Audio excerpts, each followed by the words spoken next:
Well, I never knew what it meant to say that it was a mistake. The mistake was in 1903, when the whole of the current Nigerian territory was subjected to colonial rule. We lost our independence, we lost our sovereignty, and a foreign country took over the country and its resources for their own aggrandizement. That's the issue. At that time, there were two British protectorates or colonies, one in the north, one in the south. So for their own convenience, the British amalgamated them. How is that the issue? Isn't the real issue the colonization of the entire territory itself? That for me is a serious issue.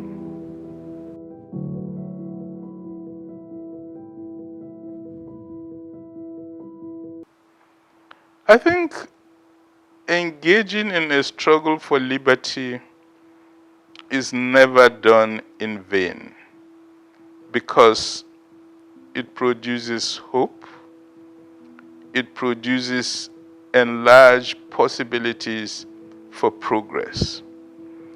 The fact that we have had in our independence difficulties of achieving the heights we are capable of achieving doesn't mean the work of the nationalists was in vain. What it means is that those of us that came after the nationalists should have worked much harder to achieve the objectives for which they fought. And their objectives were very simple and twofold. One was to use Nigeria's resources for the good of the Nigerian people. And secondly, to improve the welfare and standards of living of the Nigerians. Those were the objectives they fought for. I think there's been a significant evolution. When you look at the first generation of leaders in the First Republic and the second generation of the military leaders that took over, first and foremost, they all had a sense of the public good. That is, they understood that public office is not for the interest of the person in office, but for the interest of the people of this country.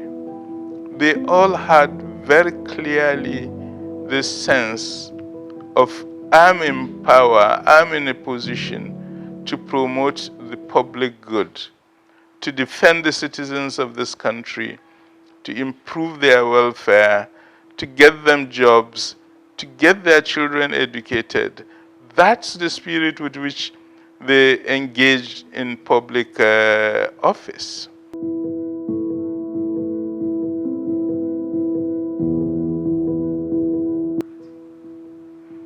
I think one of the problems with our democracy is that democracy and its main instrument, which is elections, is conducted by political parties.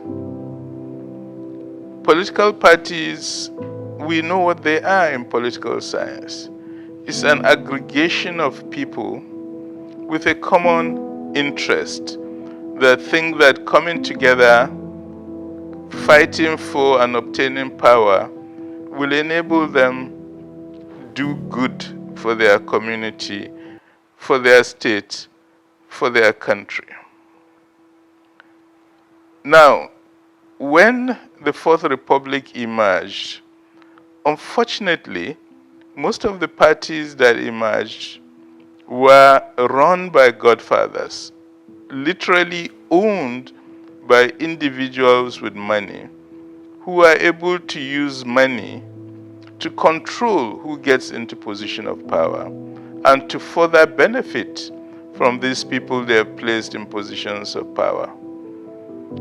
I feel that you cannot really make democracy work for the people until the people themselves begin to take over the apparels of their political parties. Nigerians have to join political parties, they have to democratize political parties, and they have to orient those political parties to work for their interest. If that doesn't happen, we'll continue with this type of rapacious ruling class that we have that's so focused on stealing from the people rather than working for the people.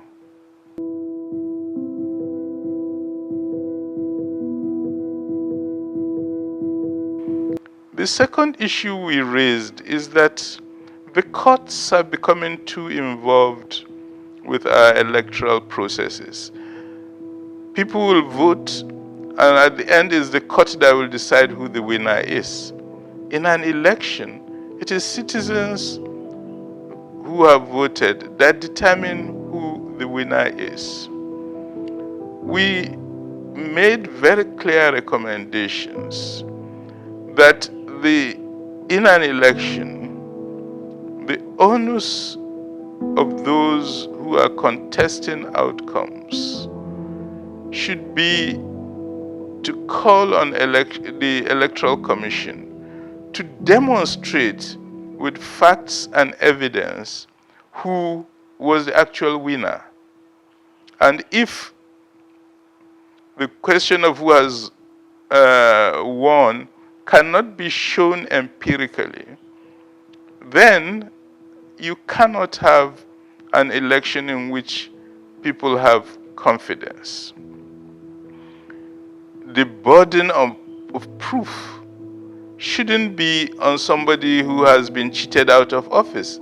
It should be on the electoral body to prove who voted where and for whom. Well, you can't talk about INEC in general. It depends on which INEC. The Maurice Iwu INEC, for example, was the worst INEC in the history of this country. And Professor Iwu would sit down in his office in Abuja and write results for states and announce those results, irrespective of whatever was happening in the field. I remember the famous case of the Delta election, where journalists and party representatives were in the INEC office and they were counting votes, and we just saw a report on live TV showing them counting votes. And then on the news, there was Maurice Iwu announcing totally made up results for the same states. So that was a totally compromised INEC. Subsequently, Professor Atairu Jega came in and worked very hard to create the basis for improved electoral integrity in this country. I think the first thing he did was to significantly improve the quality of the voters list. Did a new voters list with real names, real biometrics of voters that will enable INEC to verify who are the genuine voters coming to vote. That has been a great progress for our electoral system.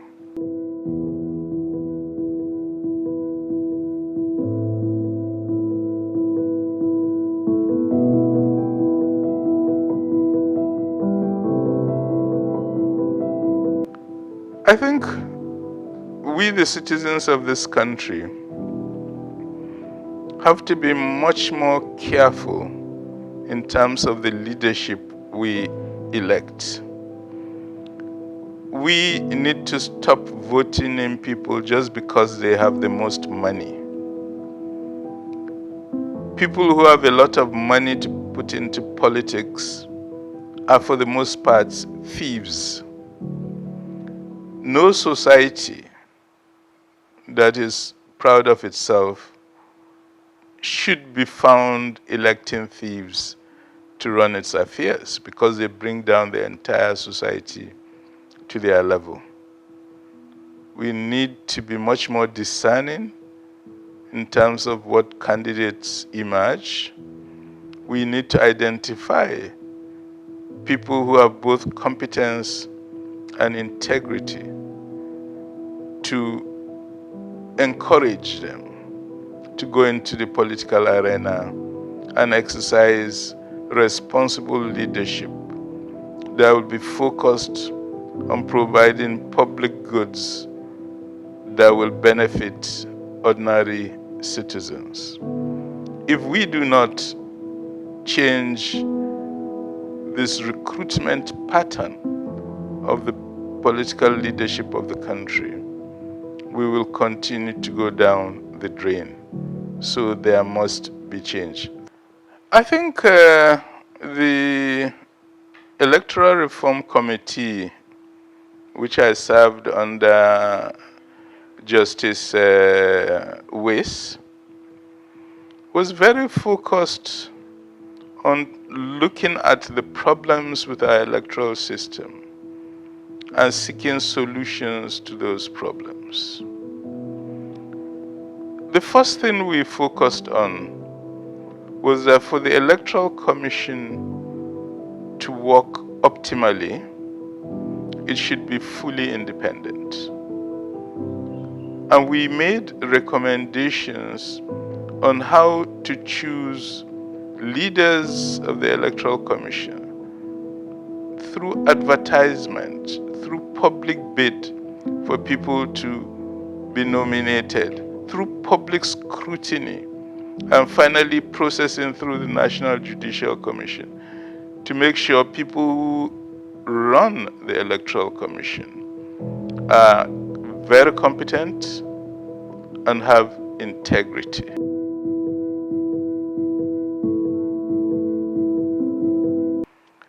But a word on the current legislature. We are now going back to the Obasanjo approach to a legislature that's totally subservient and obedient to the president. The Senate President and the Speaker of the House of Representatives are now yes sir boys to the president. They get instructions and they simply obey the instruction. And I think this giving up of their autonomy and independence is a political tragedy for this country because it means they cannot do their work of monitoring governance on behalf of the people of this country.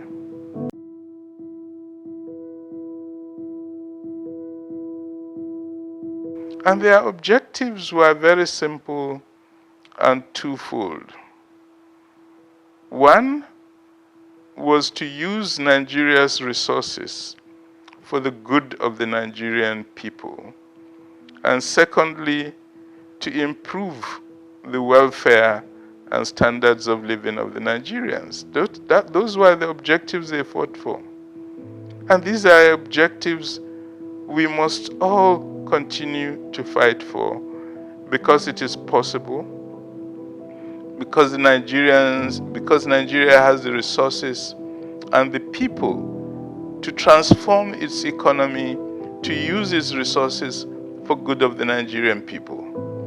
Unfortunately, the style of politics we've adopted has been enmeshed in corruption, and the majority of our political class are corrupt and are more interested in their personal aggrandizement than the interests of the Nigerian people. The correct attitude to take in this context, therefore, is to struggle to get a new generation in the political class that will struggle for the public good, that will struggle for the interests of the Nigerian people, and not simply focus on stealing the resources of Nigerians for them and for their families. I think the second thing about that generation of leaders was that they really had a strong sense of accountability, that the public purse, that the public treasury is not somewhere where you dip your hands and take money for yourself. That it is what is to be used for that public good I've spoken about. And that therefore it is sacred to protect and preserve the public treasury, to ensure it is only used for the good of the people. It's really with the second generation of military rulers, especially Generals Babangida and Abacha, that sense of integrity began to disappear. And as integrity disappeared, and this sense of public good started to disappear, that we got ourselves into serious trouble. Unfortunately, I thought in 1999 that the emergence of democratic rule will bring back that sense of the public good and integrity in governance. Unfortunately, for the last 25 years, the current generation of politicians, each one that comes is worse than the previous set. Jonathan was certainly better than Buhari that came after him. Buhari, all Nigerians are saying now, is much better than Tinubu who came after him. Why should we be cursed of having new leaders that are always worse than the ones they met in office? It's our national tragedy, and we need to address this national tragedy.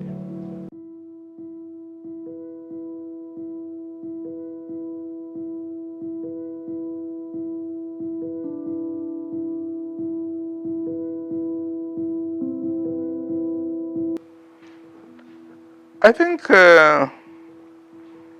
Nigeria as a country has a responsibility to provide for the welfare and the security of citizens. Since the emergence of the Boko Haram insurgency, the Nigerian state has had a period of declining capacity to provide for the security of citizens. I think part of the problem has been the growth of corruption. The other part of the problem has been the inability of the armed forces of Nigeria to readopt their ways, their methodologies, their strategies to fit the realities of the time. Our armed forces have been trained to engage in armed combat with enemies. Those engaged in violence and insurrection in this country today are not engaged in official armed combat. They are people who live in communities, people who the authorities do not know. And they strike at places with surprise moves. And what's been happening for the past 15 years is that the armed forces has been unable to adopt its tactics to this new situation. I feel we need a political leadership in this country that can reorient the armed forces